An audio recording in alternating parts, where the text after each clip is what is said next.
Hey everyone, it's Maydad here from YNV Health and Wellness. And tonight, once again, on this Monday night, I'm joined with another special guest from the health and wellness industry. Tonight, I'm joined with John from True Blue Yoga from up at the Hunter Valley. John, thank you for joining us on tonight's Zoom. Yep, thanks, Maydad, for the opportunity to be on here. Really pleased to talk about yoga and particularly yoga and mental health.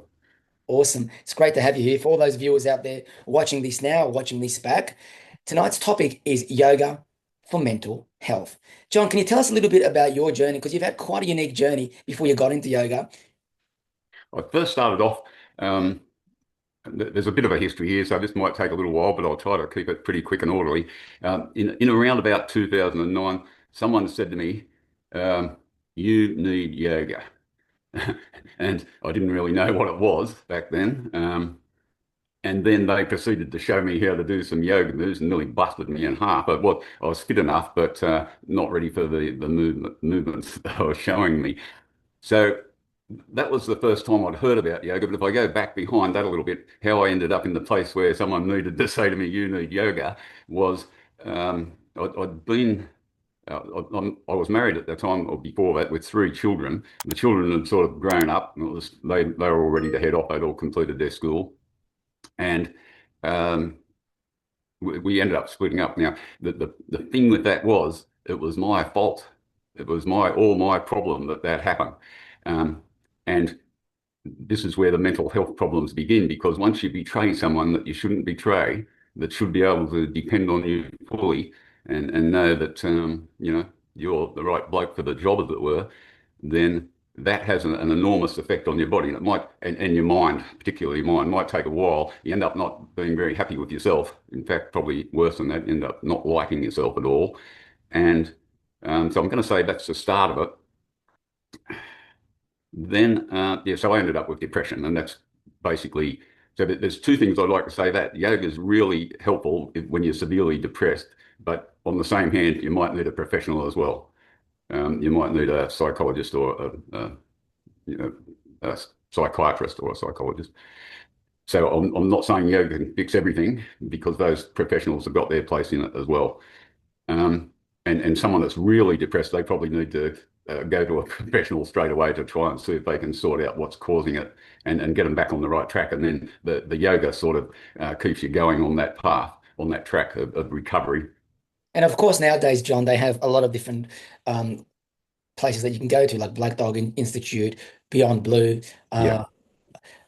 I'd recommend making contact with any of them to kick off. If you're feeling bad, and particularly if you're feeling really bad and thinking about self-harming or something along those lines, then you need to take action. And part of that, for a lot of people, funnily enough, they're not even aware of those programs. They're so locked into where they are, but they don't even know. So, but you can get help like that. Mm. The other thing, so that was the biggest part of my journey. So self-inflicted depression, and I'd managed up until that point. I'd managed to get through 50 odd years without having any, not a care in the world, And then all of a sudden, I've done the right thing and wrong thing, and that all ties back, I think, to deeply embedded values in yourself. So if you've been brought up to believe that you should tell the truth and not steal anything or whatever it is, and then you start doing things outside that, the opposite, then you're probably going to wind up in trouble in the head as well as anywhere else, as much as anywhere else. The other thing I'd just like to very quickly touch on before we go on, I'd like to just talk about my career before then. So we started out, like I started out in the engineering sort of trades, and but I wasn't much good at it. But what I was good at in the engineering trades was analysis. Like if someone come up and say, listen, this is going on with this. Yep. Have you tried this, this, and this? I could really get the that side of it. Couldn't fix anything, but I could tell them how to do it, if you like. So I started off there, but then after that, we ended up a bit of a change of direction. Ended up starting up a motorcycle shop, which was extremely successful, and mostly Harley Davidson. But we had all different brands. It was one of those, about 6 or 7 brands. And then after that, I'm laughing because it seems laughable. Then I got into a firearms dealership. I bought a gun shop after that. So Right. as a kid, the two things I really loved, I grew up in the bush, and the two things I really loved were motorbikes and firearms. And so I gave them both a go. Um, but then after all the unpleasantness, I ended up getting rid of all the firearms, and I haven't got a motorbike anymore either. So, and then that's about the point where yoga came in. Mm. And and you have quite a unique philosophy on yoga because you've got a lot of in-depth understanding of what yoga really is. Today, yoga is such a huge part of commodity in the way people uh, gloss it up and portray it, but really you have your own philosophy on it. Would you be able to share a little bit about that? Well, if I can can I start with a bit of history of yoga? Yes. A very short one. If I got on with the history of it, we'd probably be here still this time tomorrow night. But so yoga's been around, depending on who you talk to, for something like 3 to 5 thousand years. It's back in those days, things weren't documented that well, but there are documents and things written about it. But 2,000 years ago, it was documented by it comes based in India. Hindus say they own it, but it's sort of accessible to anybody. And I might point that out while I'm on that subject, that they don't talk about there being a specific God. So it's not a religion as such. What they say, it's just a way of life. And if you've got a God, if you've got a religious belief, well, you just plug your beliefs in. So you can be a Muslim, a Buddhist, a Christian, whatever you got. And so that can be plugged in. Anyway, 2,000 years ago, someone did document it, and it's generally known as Patanjali, the person that did it. That's it. That was his name, and he put together what they call the Yoga Sutras, which is 196 short verses, and they sometimes call them threads because they sort of interweave together. But in those 196 short verses, he describes modern yoga. Now, just so based on that, there's in his 196, he describes how yoga should be done, and they call it 8 limbs of yoga, and in more modern language, we'd call that 8 components. And I'll just very quickly run through them. So 2 of them are about how you live your life. So no lying, cheating, whatever. So like the 10 Commandments to some degree, and they're called yamas or niyamas. Then after that, so that's 2 of the parts. Then we get to exercise. There's the exercise component. They're called asana. And then there's a breathing component. Then there's about 3 or 4 meditation components to make up the 8. So most people are familiar with the exercise part, but to really get the full experience of yoga, you've got to try and do all 8 of those things. And so the obvious first step is to start doing exercise. Then you add the breathing, and there's separate breath practices that you can do with no exercise, just sitting there like we're sitting here now, and then get into the meditation. So the overall goal of yoga, it's got a couple of goals, is to cause the cessation of the fluctuations of the mind. Now, another job I had after gun shops and motorbikes was I sort of worked as a training advisor for Rio Tinto for years and years. It makes me about 90 years old, I think, all the things I'm claiming to have done. And so to try and the job there was, one of the jobs was to translate engineer speak into English. And so I'm going to try and do that with this cessation of the fluctuations of the mind as well. So what it really means is the mind's running away telling a story in most people. And yes, sometimes that story can go on and on and on, and it's probably not true for a start. It could be about something that's happened, and you go and replay this story about if I had an argument with you and we fell out, and then I'm replaying, or someone would be replaying that story and massaging the facts to get an outcome they liked, but it's already been and done. Now, if you're on the smart side, it's been and done, you'll never thought about it again. So the fluctuations of the mind are just talking about the mind just rolling on and on, playing like a demented DVD or TikTok that just won't stop, just keeps playing. And so if you're in the past, then that can lead to depression. If you're living in the future, then that can lead to anxiety. So one of the goals of yoga is to stop those fluctuations of the mind. Another goal is to build a healthy body so that you can ward off any illness or disease. That's their wording, and I think that's pretty straightforward. And having said that, because I did get a bout of cancer, probably nearly nailed me to the cross, as it were. So that didn't work that well for me, and that was only in 2023, and it took me all of 2024 to get over the treatment, not the actual disease. Really knocked me about. But where the healthy body came into it was I knew how to get the healthy body back. When I first came out of hospital from these treatments, I couldn't walk around the block. I said to my partner, we'll go for a walk, or we'll just go around the block, which is not, it might be 600 or 800 meters or something. And I got about 300 into it and said, I can't keep going. We've got to go back.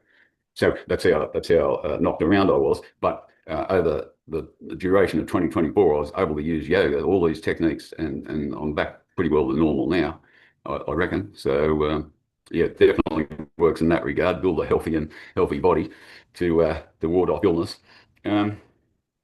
So what you're saying, what you, sorry to interject, John. What you were saying about fluctuation of the mind by entertaining lots of internal dialogue, and as you said, lots of times throughout the day, multiple times, millions of times, we'll get all these messages, internal dialogues, which occupies our minds, and obviously entertaining it negatively can lead to depression and can be very harmful and destructive to oneself. And unfortunately, most of us do it and we don't even realize it.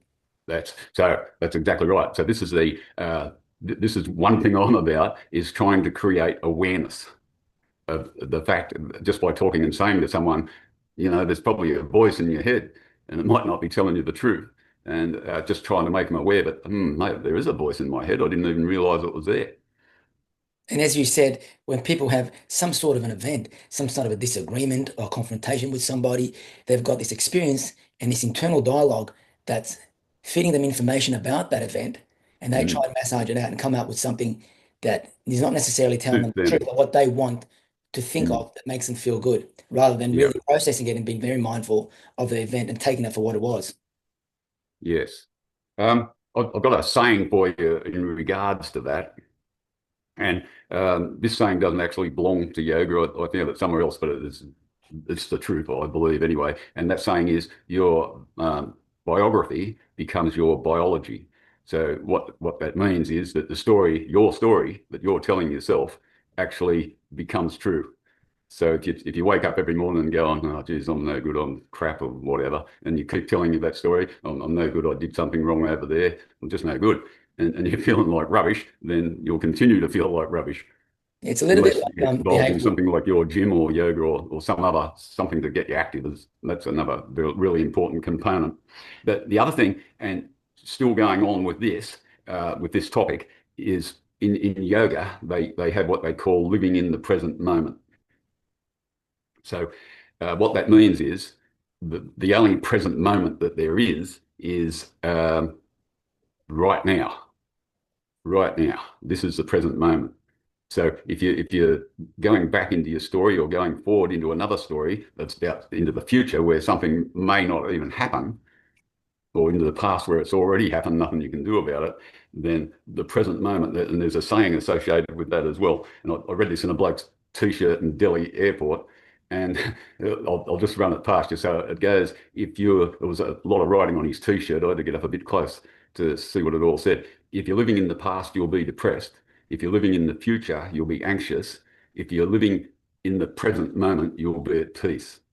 Now, so I saw that, and I was leaving India at that time, coming back to Australia. And when I got home, I remembered that saying because it sort of rang true then. And I thought, I'll just look it up and see who it can be attributed to. And it turns out it was made by a Chinese guy about 2,500 years ago, and his name's 𝙈𝙤𝙮. So it's not exactly but the Chinese and Indians, they're all got a pretty sort of their own spiritual beliefs like yoga. But what really struck me about that 2,500 years ago, and what this guy is saying is the exact same thing we've got today. And they didn't have planes or cars or phones or anything to distract them back then, only survival, I suppose. I guess that But the problem, mindfulness has been practiced for so many years through so many different cultures, as you say, whether it be Hindu, Indian, through their practices, Chinese, and other different cultures. And, I think like even with Islam and with prayer and all that stuff, mindfulness is practiced throughout so many different cultures and obviously exercised differently. mm, yes. Yeah, what else have we got? Can I talk about the exercise component of yoga for a while? Yeah, can you tell me a little bit about your knowledge about the exercise? Before we get into that, can you tell me what is it you actually do right now? You share some of your knowledge on what you do right now. Um, well, I'll give you a bit of my yoga background. How's that? So in 2000, and I'll get to right now because it starts from 2010. I went to the first yoga class ever in 2010, and I was struggling to find one really. And I'm driving home one night from work, and here's a sign on the side of the road outside a bit of a church hall saying yoga class. I pulled up, got the phone number, rang it up, and a couple of days later I'm in there. And I can remember walking out of that, and this is one of the things about yoga. Walked out of that class, and I parked on the other side of the road, which is a highway up here, which is about 2 cars an hour at that time of the night. And I'm walking out there like I was on another planet. And that's from the next part that I'll explain to you, the exercise component. So with the exercise, what we're trying to do is move all the main joints of the body. We're trying to make them move in non-usual ways. That's the bottom line there. So only the main joints, although you can get all the other ones in too, but the main joints are the ankles, knees, hips, low back, mid back, neck, and shoulders, elbows, and wrists. They're the main joints. So in any given class that you do with me, I'm trying to move all those bits in ways that you wouldn't normally do.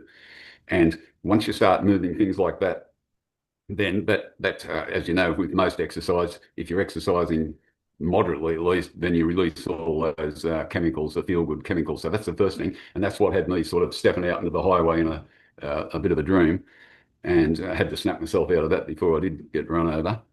Yeah, so that's the idea of the exercise. That's one idea. The other thing is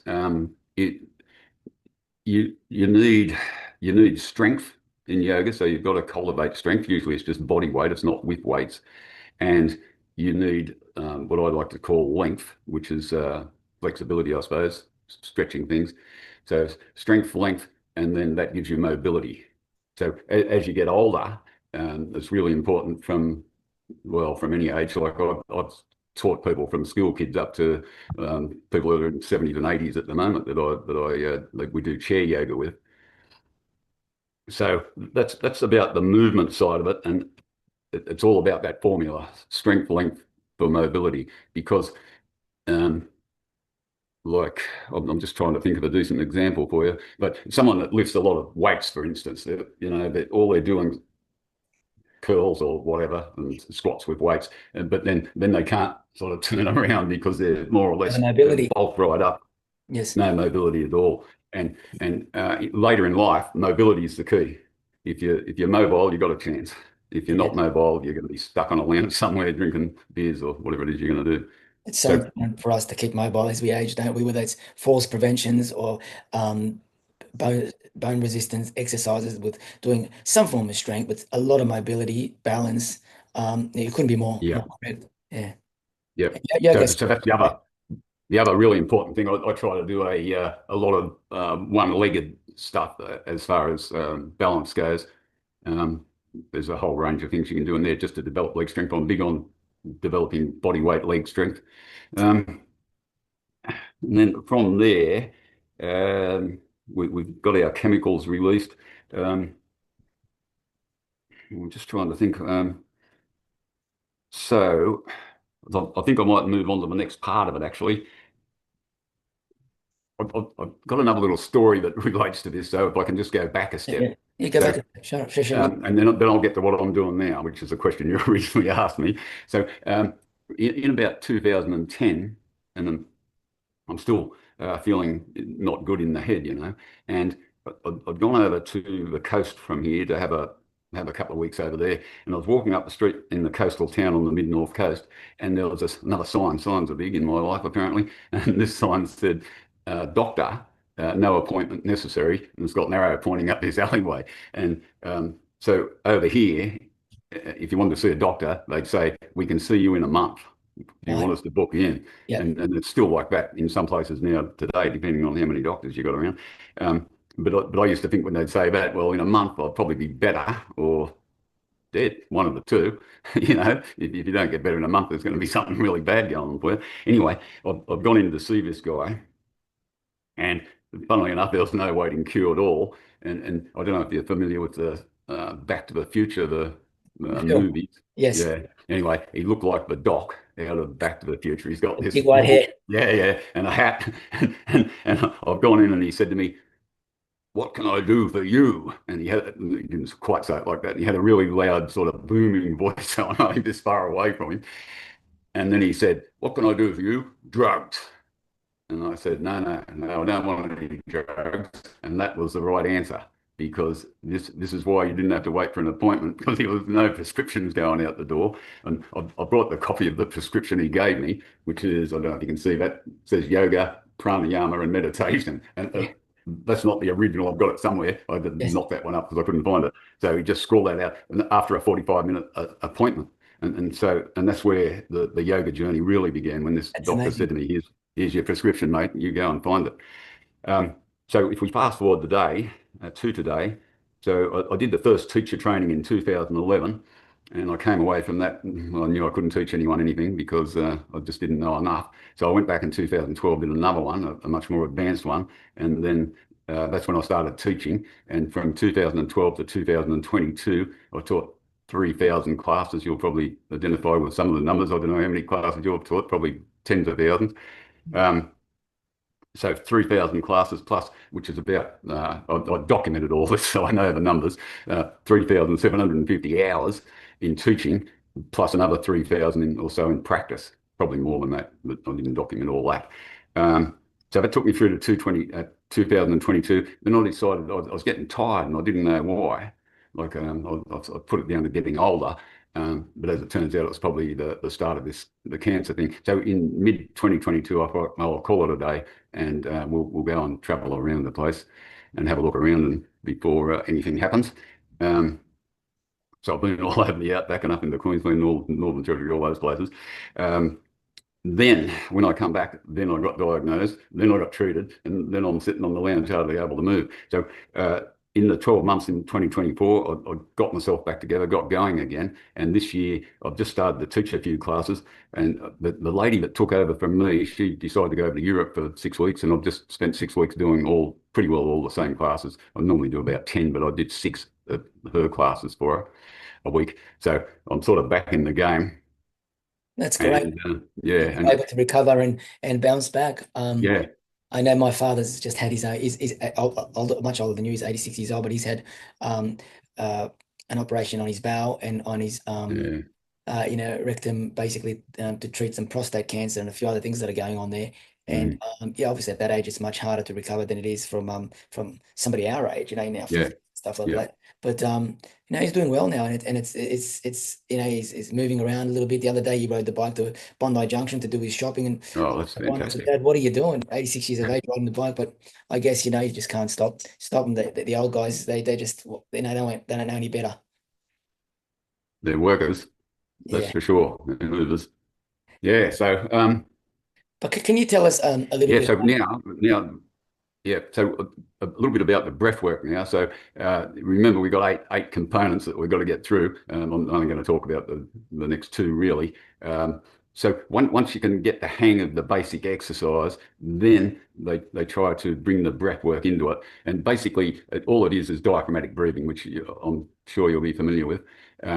But they do all sorts of things with diaphragmatic breathing. They slow it right down. They do a lot of breath holding. But what I teach in every class I do is just a simple two-stage breath, which involves contracting the diaphragm to roll the stomach out. All it does is change the shape of the abdominal area, and the stomach bulges out. So we've been taught to, a lot of people, I'm not saying everyone, have been taught to sort of draw in on the abdominal area and then, it's like scary? Yeah. walk around with this I actually do nice the flat opposite, stomach. like you said, John. I actually do the opposite. So I draw it out. So when I'm breathing in, it's usually always nasal breathing, and I Yeah, hold it there, and then I breathe it out. But I draw it out when I breathe in. So that the core, like Right. what, so I do the opposite of what most people do, which is what I've been taught. Right. Right. Yeah, you know. Yeah. Yeah, well, I don't suppose it really matters as long as you're getting that diaphragm to contract because that's the key thing. Um, it's because it's considered to be part of the core group, so pelvic floor and diaphragm, as well as all the abdominal muscles and the other bits and pieces around the back.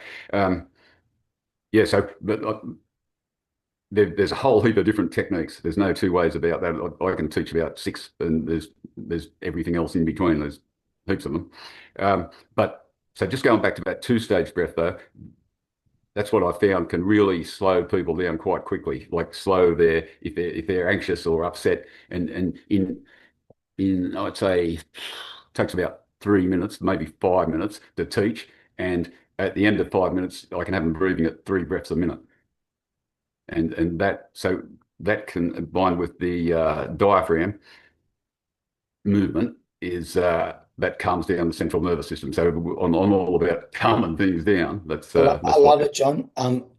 I just had to recatch myself when you said 3 breaths a minute because that's what I do. I breathe in, I hold, and I breathe out, and it's always for me Yep. natural breathing. And I do about 3 breaths a minute. I usually do that for however long I meditate or however long I do what I do. And as you said, something really important, John is touching on something really beautiful that I try and you do every day through humming, through gargling, but through breath work, allow myself to reset my vagus nerve, override my central nervous system. And what John is saying is reset and just regroup. And it's Yep. such a unique way to do it through breath work, isn't it, John? It definitely is. So the other thing that I'm trying to do with this breathing technique is because people, if you've got something going on in your head and it's going fast and hard and you're exhausted, the example I use for them there, if I pick up my phone and start doing some weightlifting with it, well, I can do that for a while, quite a while probably, but eventually it gets tired. And it's the same with the mind. If you're thinking like that all the time and you've got yourself anxious, the central nervous system's in fight and flight mode or whatever it is. Yes. So and a lot of those people are waking up at 1 o'clock or 2 o'clock or 3 o'clock in the morning, and that's it. They don't go back to sleep. And I found this technique you can do it lying down, and you just lie in the bed and listen to the breath and feel the breath, and away you go. It'll put you to sleep And it probably, mostly. As John is talking about how much breath work. And there's all different types of breath work, as John was saying. He was talking about not just yoga, but the breath work alone can help you. If you're helping some sleep deprivations, if you've got some problems getting to sleep, getting good quality sleep, and you find yourself waking up in the middle of the night. Now, the Chinese, maybe you can tap on this a little bit, John.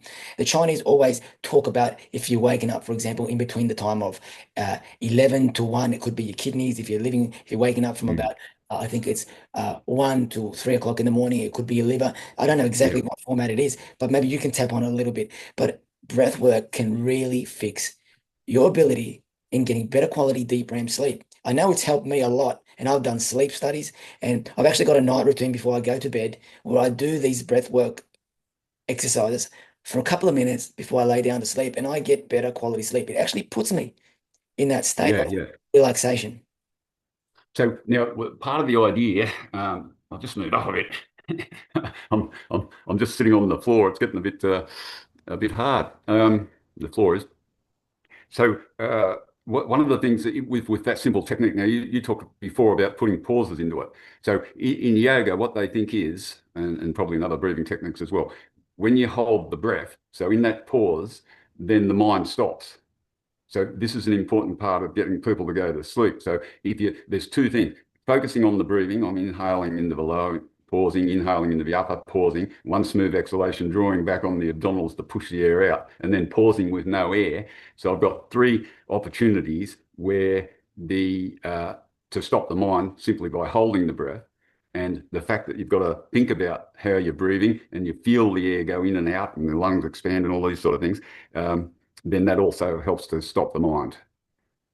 That's Um, a great way of explaining it, John, especially on that pause. And I think that it can be a key factor to help a lot of people with that, as you said, that struggle with some depression there, because really people don't realize how much inflicted thoughts, how much inflicted damage they create for themselves from that internal dialogue by simply entertaining it the wrong way. yeah, Yeah, so and then I haven't sort of on my little dot points here, but I thought I should be talking about is I've got a little bit about meditation, and if I'll just go back one step, and that is there's another old saying in yoga. I've got a stack of them, but I'm only using the ones that speak the truth, I think, or mostly true. They've got a saying that if you can breathe, you can do yoga. So you can get rid of all the physical stuff. If you can't breathe, I'm sorry, you can't do anything, but you can breathe, then you can still do yoga. You can still calm that breath down. You can calm the mind down, and you can start to think about the bigger possibilities. And that's, I guess, with meditation, the only thing I'll say about that, you're looking for that bigger possibility. So in yoga, we like to talk about awareness and consciousness. So awareness is simply, like it says, you become aware of the voice in your head or whatever it is. And with consciousness, no, that's what can be found. It's a sort of deep peace, I suppose, that can be found. Well, it's a bit more than that. And it's also a connection with the universal intelligence. That's the way they like to describe it. And that's where you really find that peace. And that's why if you can breathe, you can probably meditate, and therefore you can do yoga and stay calm, particularly when the end is near, I suppose. And 30, 40 years ago, I wouldn't have been thinking about that, but We just, I guess we don't realize that we're so much in survival mode in everything that we're doing. I know that I am throughout the day. yeah. And this is the really great thing about, and people always ask me, what led you to study the work that you do now, which is behavioral science? And I often think about it, and it really is not just one thing. It's not just the fact that I'm a father, a husband, a business Mm, owner, and that I have two autoimmune diseases, which is no secret. I've got fibromyalgia and chronic fatigue, which obviously stems from having the Epstein-Barr virus as a child and then just pushing my body to the limits as a sports person competing. mm, But I think it's related to so many things. What led me to study behavioral science, obviously having a better quality life. And, the more I hear you speak and other practitioners and other experts talk about um, the ability of getting quality, be clear quality air and breathe mm, properly, the ability to set yourself into a rest and digest mode rather than being in yeah. flight or fight mode all the time, to override your central nervous system. And it's fascinating. I've been watching a guy called Dr. Mendel, and he does a lot of stuff on the internet, does a lot of stuff on YouTube. And that when he talks about resetting your vagus nerve by just humming or Mm, gargling water or doing these certain exercises by rubbing your hands together and like yeah. all that Reiki energy and that, yeah, exactly. Mm, Tapping on different parts of your head and all that sort of stuff. yeah. And that is really interesting. And I think this Western philosophy and old school philosophy is never going to get old because it's just so unique. It's so beautiful for, someone like myself who's fascinated by the ability of just getting, empowering my knowledge and living a better quality life from these studies, from practicing these studies. Yeah, that's for sure. And the fact that you can self-heal without, one thing I think is because I've tried them both out, we've sort of got the best of both worlds because we've got access to all this philosophy from all sorts of places, as you pointed out before, but we've also got access to Western medicine, and which in my case, that probably saved me because there's some things that aren't going to self-heal, I suppose. I'm going to tap on something, John, and it's called grounding. And I just want to say something with you. About 2 weeks ago, I hit my foot on the bottom of the door by Mm, accident as I was walking through, and it bang. really hurt. It was hurting for days, and I couldn't walk on it properly. Mm, No, I managed to go and watch my son play soccer during training, and I took my shoes off and I grounded for about 2 hours while I was yeah. there. I came back, and it was just before the weekend, and I grounded on the weekend when I went to see him play the game. And I came back and I grounded the following day. When I came back to the gym, I just felt was back to normal. And I was speaking to one of the guys at the gym that introduced me to grounding. Mm, Shared with him, and he said to me, "You know what? There's a lot of mates of mine that say to me that tell me that I'm a bit of a tripper, talking about grounding and talking yeah, about yeah, all this sort of stuff. But you know what? That just proves my point." And I said, "It's 100% right. You yeah. know, because we're all radiating at different frequencies throughout the day. And it only takes one stressful event or a stressful encounter to Mm, trigger, ignite, put you off. mm. You know, create Wherever, stress. wherever there's other humans, we've got that possibility 100%, anytime. 100%. John, Mm. can you tell us a little bit some of your experiences and some great transformations you've made with some of the clients that you've worked with throughout Yeah, your yoga yes, practice? I certainly can. I've met a few people that have come to my classes, and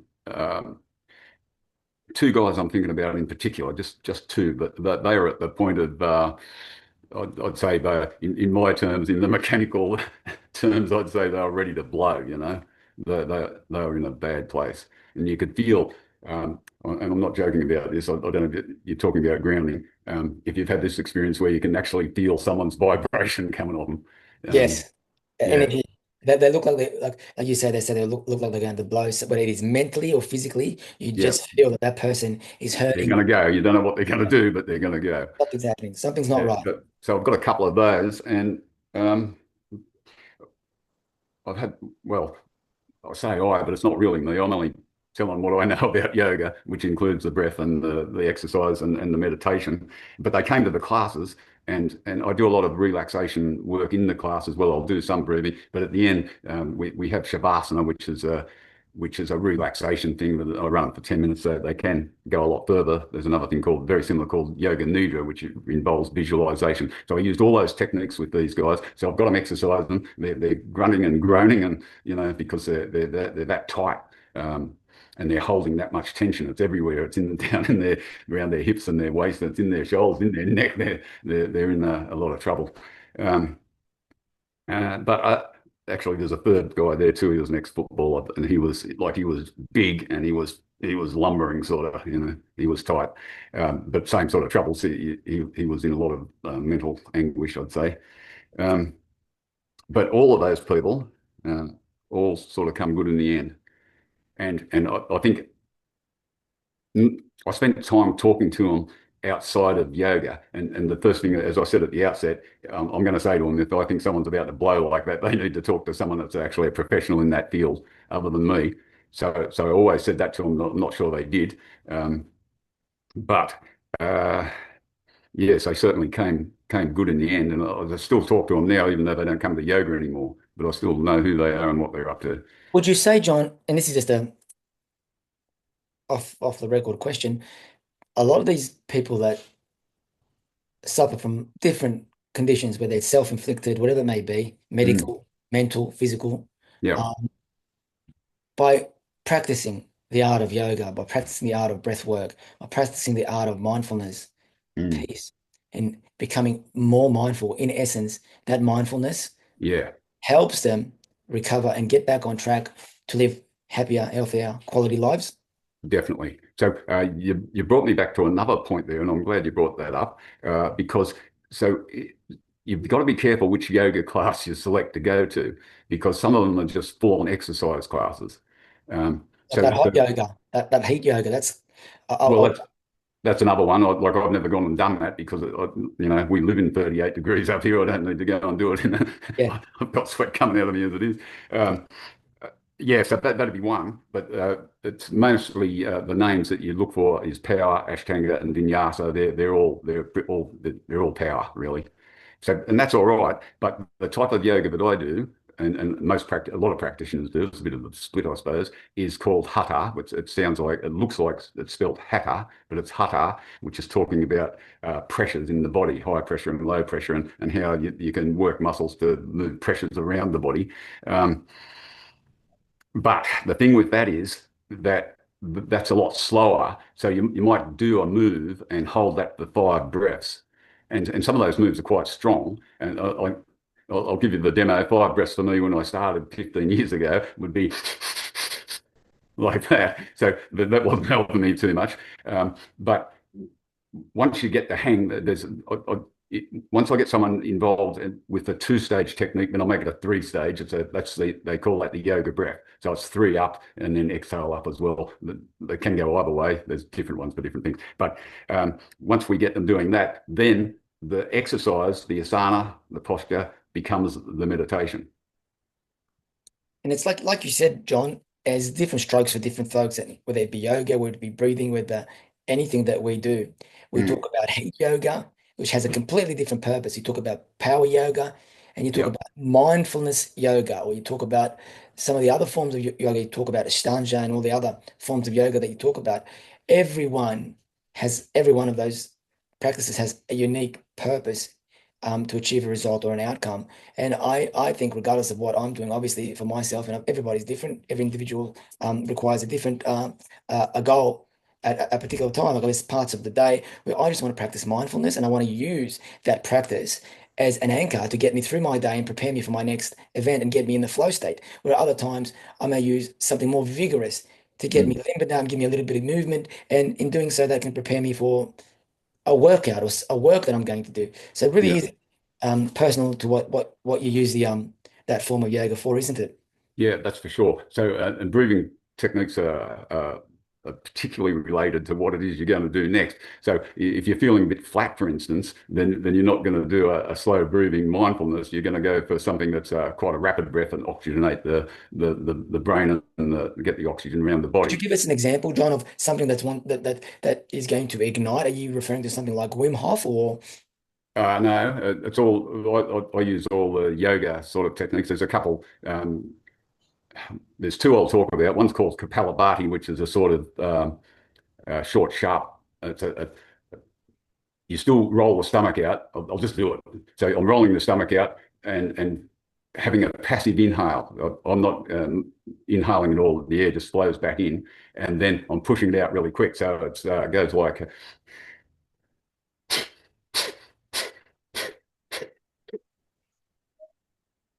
that.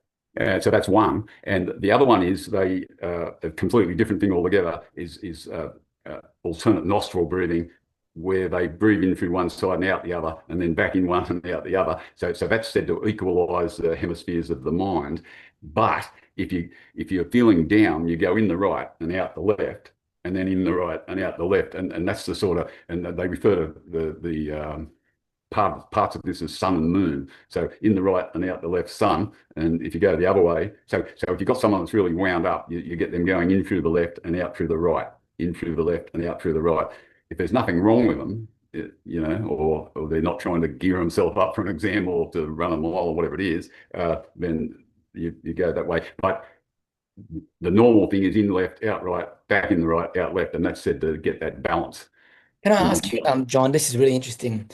You share that. I'm glad you did because I've always under the impression, and what I've been told, when you nasal breathe and hold this right nostril through your left side, Mm, it allows you to override your central nervous system, as we said, and put you in a parasympathetic state by just nasal breathing on the left nostril. If you nasal breathe just on the right one, it puts you in a it allows you to prepare yourself for vigorous activity or some sort of to stimulate. yeah, so one sparks you up and one calms you down. That's Yeah, the bottom and line. you know something, this is once again, we're talking about something very personal. I've been fortunate enough to do a lot of workshops with the Buteyko breathing method. Konstantin Buteyko was a famous professor that introduced and developed the Buteyko breathing, nasal breathing method. And he came about it when he first had his clients.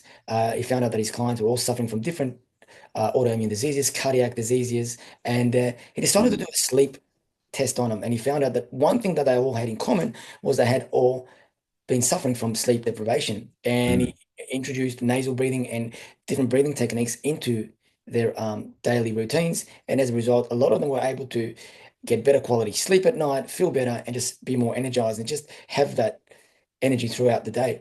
mm. Um, so I've studied that, and I'm always, I love entertaining that left nasal breathing, that nostril. And I do that only because it puts me in a parasympathetic state. Because I think that for me, I'm not talking on behalf of anybody else. It puts me in a state which allows me to prepare for my upcoming event or whatever I'm about to do. And Mm. I use it as an anchor, as I referred to before, and allows me to get on with it without being distressed and take on the day and show up and give the best of myself. I find myself when I am in a flight or fight mode, I'm a little more drained. I'm not as calm as I could be. Yeah, yeah, For me, it's evident, but that's personal. Everybody's different. yeah, that's right. So there is many techniques that can be used. There's um, the other thing that happens, and I'll tell you another quick story here. It's only a very short one. I live across the road from a grammar school, and they used to get me over there. And one day I was teaching breathing techniques, nothing else but. And this kid said to me he was about 14 or 16. You know how it is when you're that age. He would have been in about year 10, I reckon. So I'll split the difference, 15. And he said to me, "Mate, I already know how to breathe." And I said, "Just because you know how to breathe, after a while, I said this, doesn't mean to say that you can't do it better." You know, like Good on you.